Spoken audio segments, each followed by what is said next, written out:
Welcome to the Elevated Marketing podcast show that is designed for business owners and marketers who are tired of overhyped advice.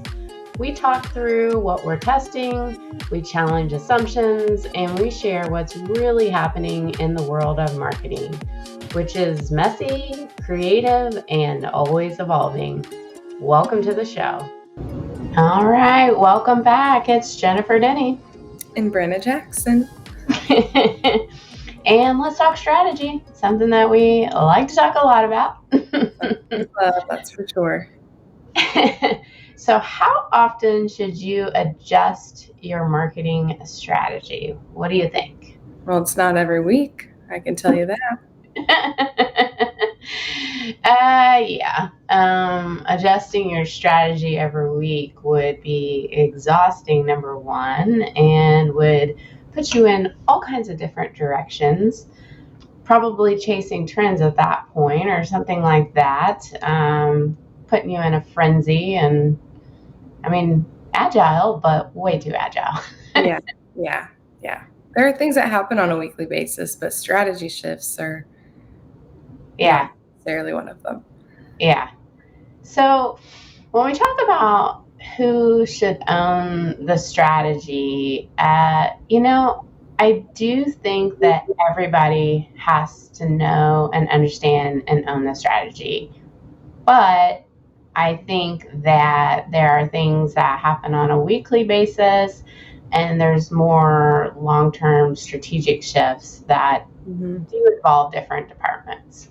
Yeah, I agree with that. I think it can be kind of broken up into like real-time optimization and then those long-term strategic shifts. Yeah. They have different titles for the, week to week, but, it's people that are in specific, maybe disciplines like SEO strategists or paid media specialists or content managers or organic social media. Those are weekly optimizations. I don't know if I necessarily agree that you need to have people who are experts in each individual channel. If you're really large, maybe, because there's a lot to do, but for most part, people we work with, they're smaller and, they don't have people that can do each individual item. And even outsourcing it, don't need to have people for each individual because there's stuff to do, but not an entire full salary. Yeah, for sure. But this long term is your CMOs, your marketing directors, your founders, your sales leadership. These are the, big strategic shifts that are cross-functional across different departments. And if the person who is at that level is in the day-to-day, then they're going to be looking at real shallow metrics. And when the reporting happens, let's say on a monthly basis, if you're looking at those week-to-week type metrics, then you're not up here at the higher level of, okay, does this drive overall revenue? Does this drive what we call in marketing key events or conversions? Not looking at all the different individual parts. Yeah. And a lot of that does add up to tell the full story. But if we're missing that, then these shifts are maybe shifting in the wrong direction. Yeah. So, so if on a weekly basis, why don't you kind of talk about like what the strategic shifts that happen like on a weekly basis, it's probably more tactical. And then we can talk about like strategic shifts that are foundational. Yeah. So when we think about real-time optimization or weekly shifts, that's more, think about maybe your ads. So let's say you've got some ad budget in a couple different places. That might be some budget allocations. Maybe there's that ad creative that needs to be refreshed, or maybe it's some different headlines. Could be some landing page variations or just conversion rate optimization on these pages. Maybe it's your email marketing. You're adjusting your subject lines, your call to actions, your organic content, whether that's written content or social media, that plays a part into these weekly optimizations as well. But it's really of the efforts that came out of the strategic planning that's happening on a day-to-day basis, that's happening at a weekly coordinates of optimization. So, what's the big strategic shifts that we're looking at? Yeah, so a lot of this is happening, well, ideally happening, say, more toward the beginning, but it's really these foundational items that will help with your strategy, your long-term strategy moving forward. So that's your audience targeting, maybe your buyer personas, what those look like, how are those defined? Definitely your brand messaging, your branding guidelines, so how you want to be portrayed, not only visually, but from a messaging standpoint. The channel prioritization, so maybe that's paid social ads versus Google ads, or maybe it's both. Um, there's also different pieces of the funnel that maybe you're trying to reach too, and you're going to have a strategy for each parts of those funnels, but a lot of that kind of sits in that foundational strategy stage. Yeah. How are you different is another one that I think about. What is unique about you?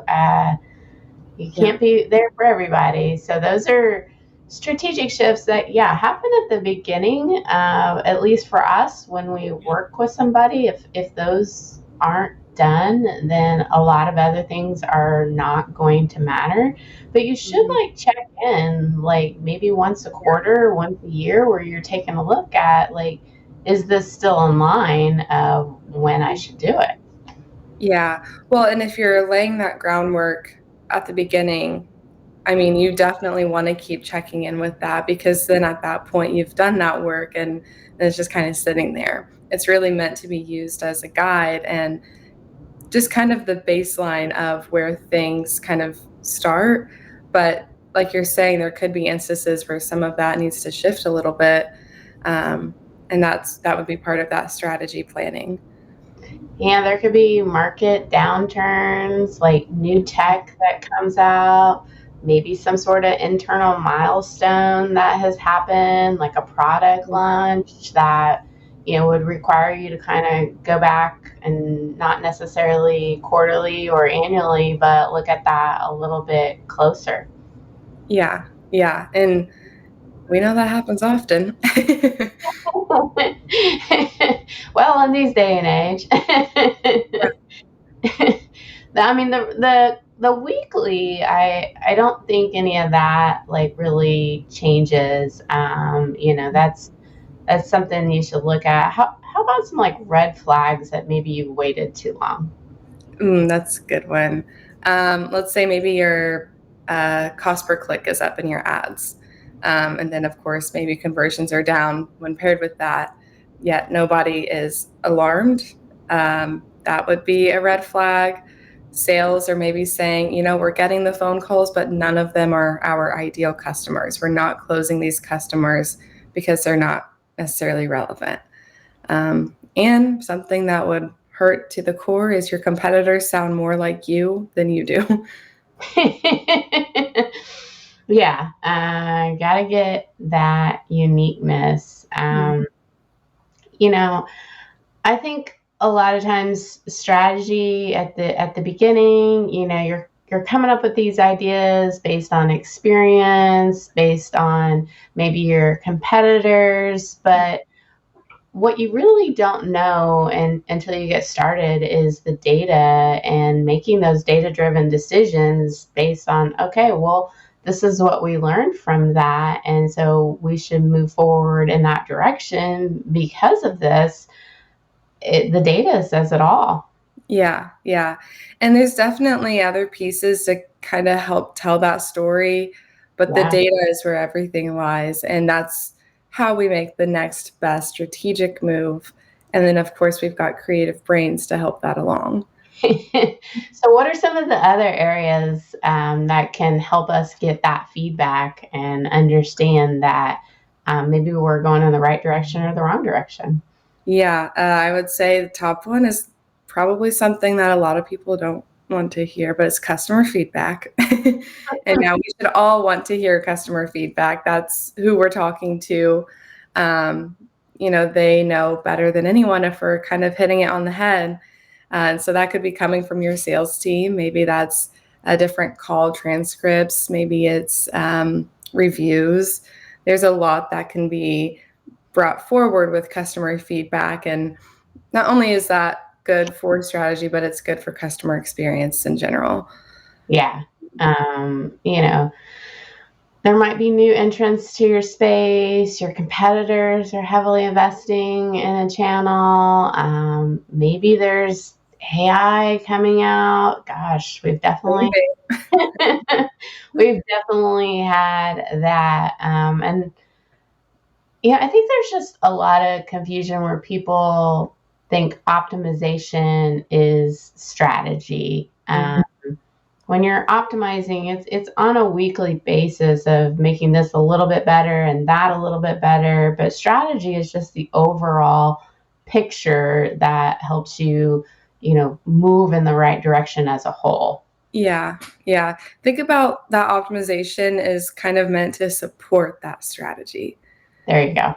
There you go. So, you know, you've got your weekly, you've got your monthly, you've got your quarterly. I know there's annual, but Mhm. I'm not a fan of annual. I know it's that time of year where everybody wants to do the annual. I just think quarterly things are moving so fast that is the best way to go about this. Yeah.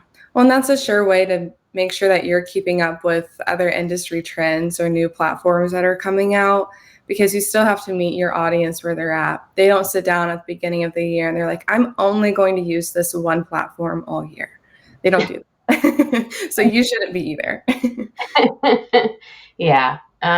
So how often do you adjust your strategy? I think you got to look at it every quarter, but definitely not every month. You should not be adjusting your strategy. You've got to let things kind of work through. So, quarterly is going to be my answer. Yeah, I definitely agree with that. I think monthly, you're not giving it the time allowed to pick up pace. Weekly, we know that's just not even an option. Uh, annual, I think annual is a good time to set your goals, but it's not necessarily about strategy planning. It's also maybe more of analysis of what worked well in the past year, what didn't work well, and how you can learn and grow from that. Yeah, what are you going to do about it? All right. Well, thanks for listening today. If you enjoyed today's show, certainly follow along with us on YouTube or LinkedIn. And you can sign up for our newsletter at elevatedmarketing.solutions or follow me, Jennifer Denny, on LinkedIn. All right. Take care.